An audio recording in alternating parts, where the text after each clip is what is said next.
The call came at 11:42 a.m. on a Friday morning. A federal prisoner being transported through an international airport had escaped custody. Terminal C, active flight operations, 34,000 passengers moving through the facility that day, and a violent offender was loose somewhere in the complex. The prisoner had been convicted of armed robbery, assault on federal officers, and weapons trafficking. He was being transferred from a federal facility in the Midwest to a maximum security prison on the West Coast. Standard protocol involved commercial airline transport under Marshal escort, 2 deputy marshals, handcuffs, leg restraints, civilian clothes to avoid drawing attention, a routine transfer that happened dozens of times every week across the country. But at gate C-27, during a brief bathroom stop before boarding, the prisoner made his move. One marshal accompanied him into the restroom.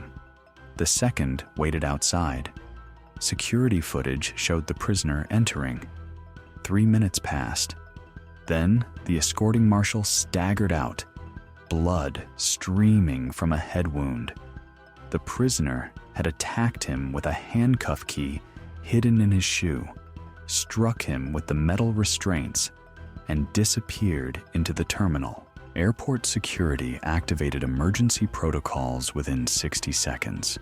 TSA checkpoints went to heightened alert. Local police converged on Terminal C, and U.S. Marshals coordinated an immediate manhunt inside an active international airport where thousands of travelers had no idea a dangerous fugitive was moving among them.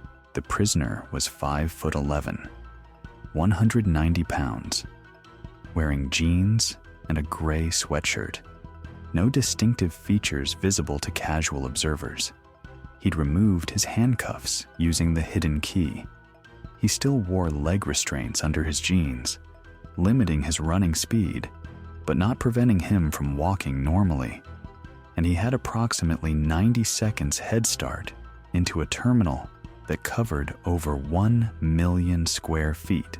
Terminal C housed 43 gates serving domestic and international flights. Restaurants, shops, and lounges operated continuously. Walkways connected to other terminals. Ground transportation accessed multiple exit points. The airport was designed for passenger flow and efficient movement. It was not designed for lockdown or containment. Security camera networks covered most public areas, but had blind spots, bathrooms, service corridors, employee-only sections. The prisoner had demonstrated planning by concealing the handcuff key for weeks or months before transport. That level of preparation suggested he'd studied escape routes and vulnerabilities during previous court appearances or facility transfers. The injured marshal was treated by airport medical personnel. Concussion, scalp laceration requiring stitches, but conscious and providing tactical information. The prisoner had spoken about having contacts in the area. He'd mentioned knowing the airport layout. He'd expressed confidence about not returning to federal custody. All statements made weeks earlier that now took on operational significance. Marshals established a command post at the airport police station. Digital displays showed security camera feeds from every terminal. Radio channels linked federal agents, airport police, TSA officers, and local law enforcement. The coordination center operated with controlled urgency. Every minute the prisoner remained unlocated was another minute he could reach an exit or harm a civilian. The airport refused to ground flights or evacuate terminals. Economic impact would be catastrophic. Thousands of passengers would miss connections. Airlines would face massive disruptions, and authorities had no confirmation the prisoner had reached any gate areas where he could access aircraft. The decision was made to continue operations while conducting an aggressive but discreet search. Undercover officers flooded Terminal C. Marshals in civilian clothes mixed with passengers. K-9 units conducted sweeps disguised as routine security patrols. Plainclothes agents monitored security checkpoints for any attempt to breach secure areas. The operation needed to locate one individual among thousands without creating mass panic that could trigger stampedes or interfere with emergency response.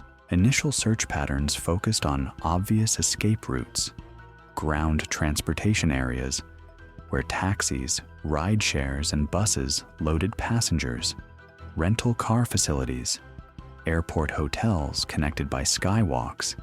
Each exit point had surveillance coverage and physical checkpoints, but the prisoner only needed to blend with one group of departing travelers to disappear into the broader transportation network.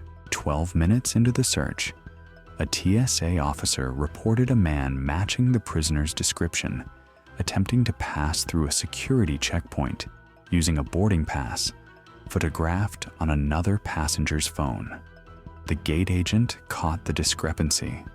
The man fled before officers could respond. Security cameras tracked him, heading toward the food court area on the upper level. Marshals converged on the location. The food court served 800 people simultaneously during peak hours.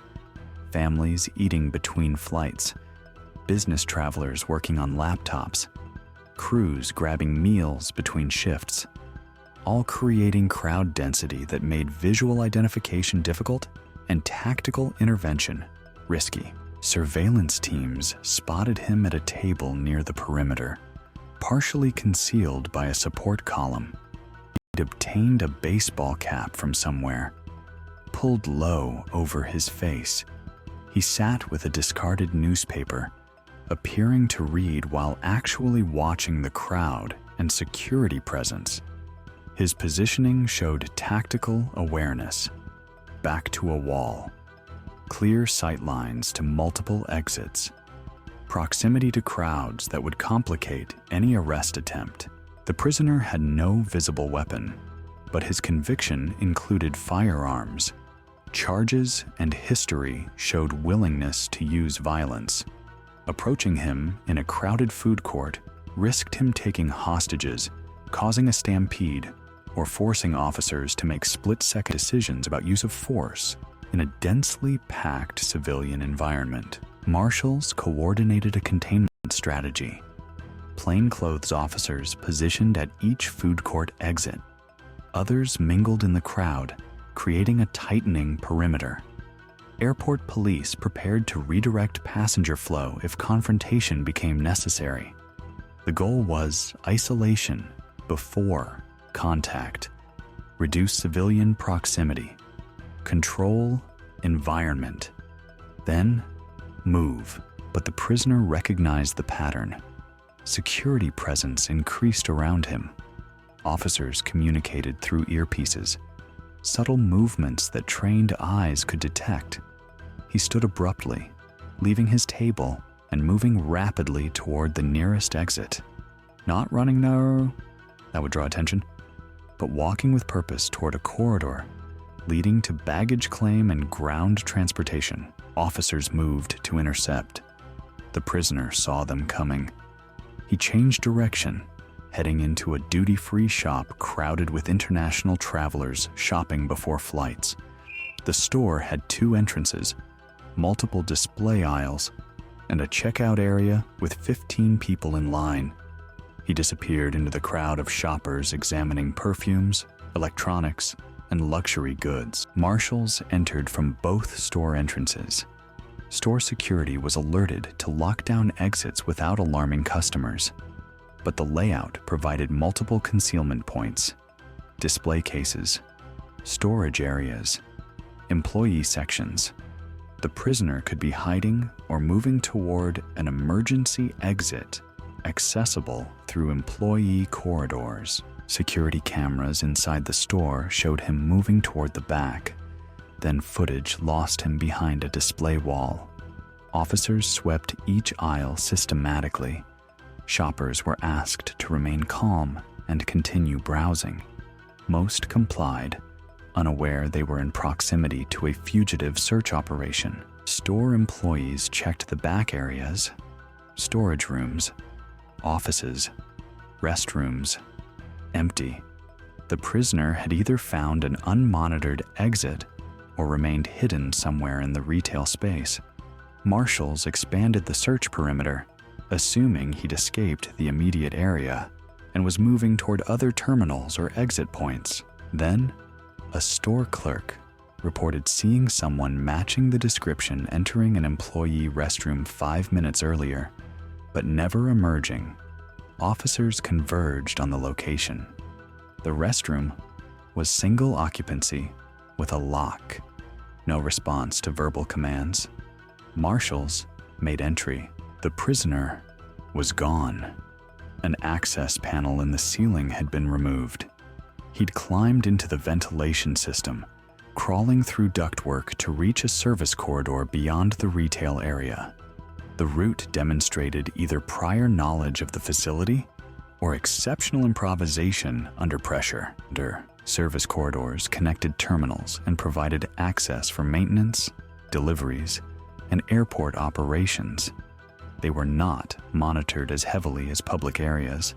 Security cameras existed, but coverage had gaps. The prisoner had traded visibility for mobility, moving through a network most passengers never saw. Airport operations provided blueprints of the service corridor system.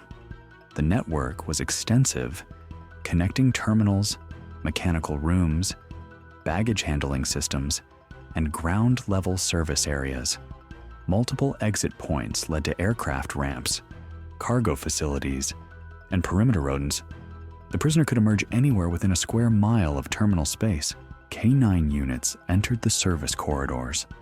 Tracking dogs followed his scent through narrow passages, past storage rooms, alongside mechanical equipment. The trail led toward the baggage handling system, an automated network that processed thousands of bags hourly through conveyor belts, scanners, and sorting facilities. The system operated continuously.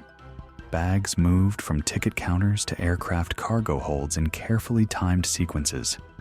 The machinery was loud, complex, and potentially dangerous. Workers wore protective equipment and followed strict safety protocols. An unauthorized person moving through the system risked injury from automated equipment and created operational hazards. Security footage captured him briefly in a baggage sorting area.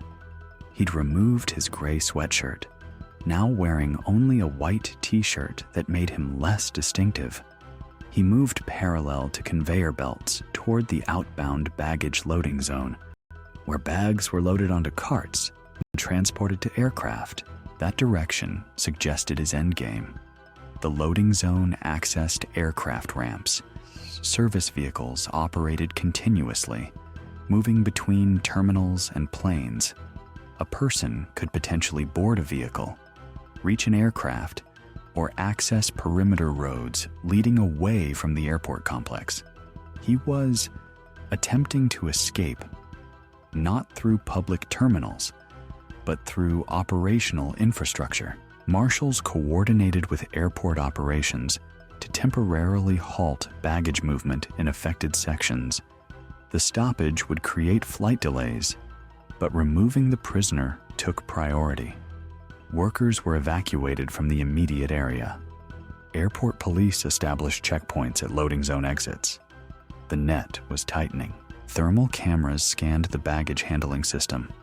Heat signatures identified equipment, workers completing evacuation, and one anomalous reading, moving rapidly toward the loading zone perimeter. Officers moved to intercept. The prisoner emerged from behind a cargo container, running toward a service gate leading to aircraft ramps. He reached the gate. It was locked. Electronic access required authorization he didn't have. He climbed the fence, leg restraints making the movement awkward but not impossible. He dropped onto the aircraft ramp area as marshals reached the other side. The ramp was active. 3 aircraft were positioned for loading. Service vehicles moved between planes. Ground crews worked under tight schedules. The prisoner ran toward the nearest aircraft, a wide-body jet being loaded for an international departure. Cargo containers were being lifted into the hold. Fuel trucks were connected. Passengers would board in 20 minutes. Airport ground stop was initiated. All aircraft movement ceased. Vehicles were halted. Ground crews were ordered to take cover. The prisoner reached the aircraft's cargo hold, still open for loading. He climbed inside, disappearing into the belly of a plane, preparing for a flight to London, carrying 347 passengers. Marshals surrounded the aircraft. Negotiators attempted communication. The prisoner shouted that he had a weapon, though none had been confirmed. He demanded transportation away from the airport.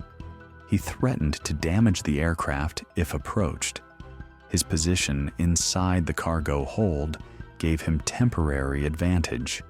Confined space, critical aircraft systems nearby. Any tactical entry risked damage that would ground the plane and potentially harm surrounding personnel. Airport operations calculated options.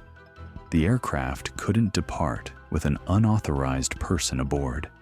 Passengers already checked in couldn't board while the situation remained unresolved.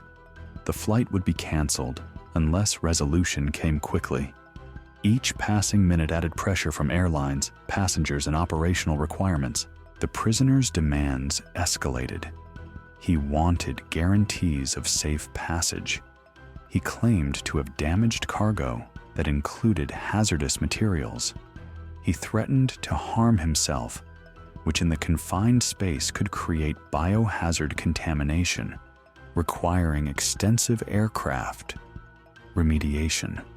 His tactical position was deteriorating, but he still controlled the immediate situation. Marshals employed specialized tactics for aircraft intervention.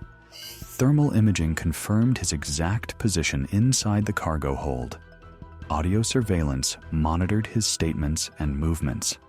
Negotiators maintained contact, working to de-escalate while tactical teams prepared entry procedures. The breakthrough came from aircraft mechanics. The cargo hold had multiple access points. While the prisoner monitored the main cargo door, engineers identified an auxiliary panel accessible from beneath the aircraft. Marshals could enter through an alternative route, approach from behind his position, and execute arrest before he could react.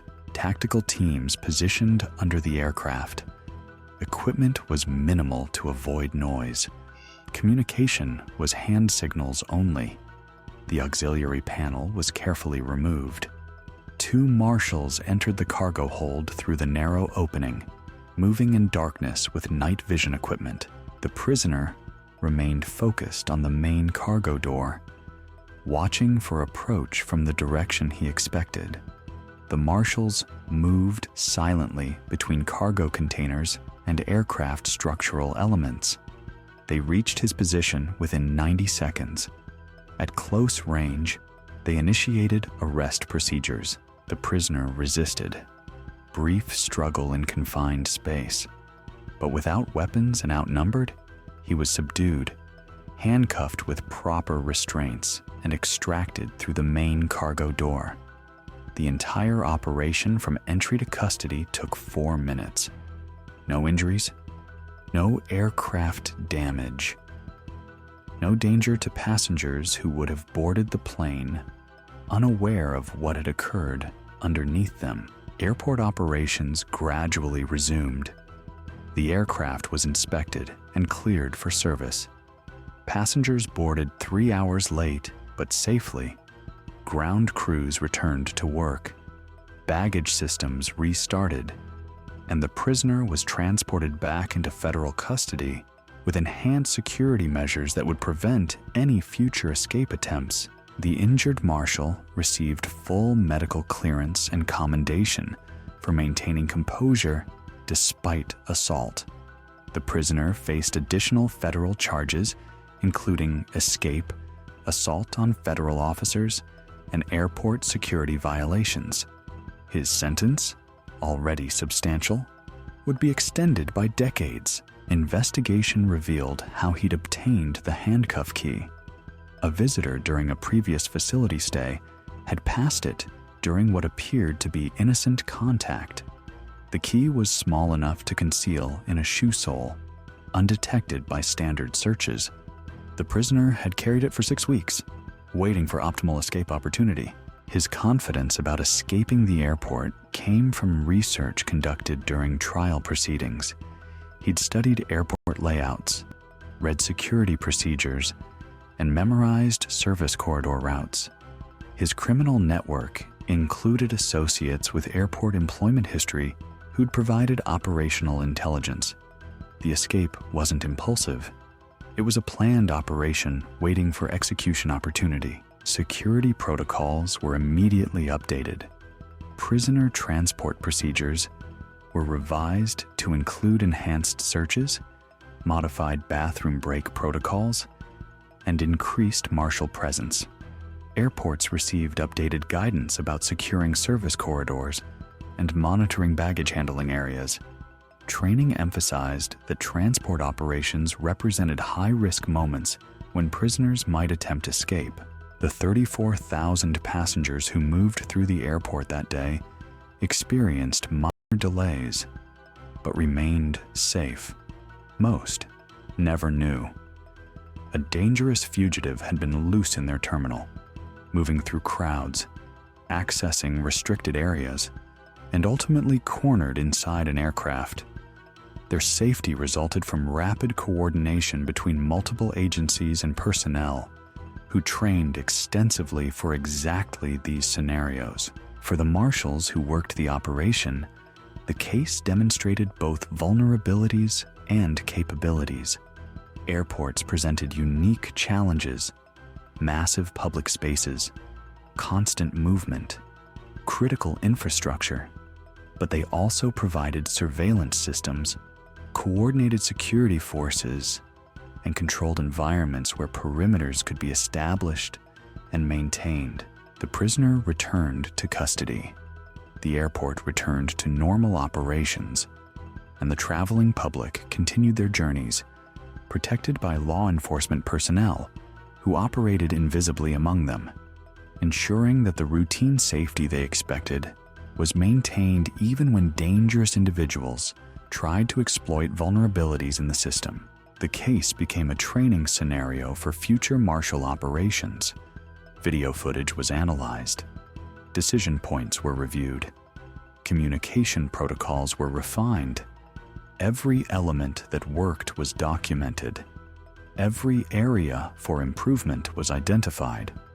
The goal was ensuring that if another prisoner attempted escape during airport transport, response would be even faster and more effective. For one Friday morning, a major international airport became a battleground between law enforcement and a violent fugitive. Thousands of travelers moved through terminals, unaware of the manhunt occurring around them. The outcome demonstrated that even in the most challenging environments, coordination, training, and determination could protect the public and ensure that those who broke the law faced justice.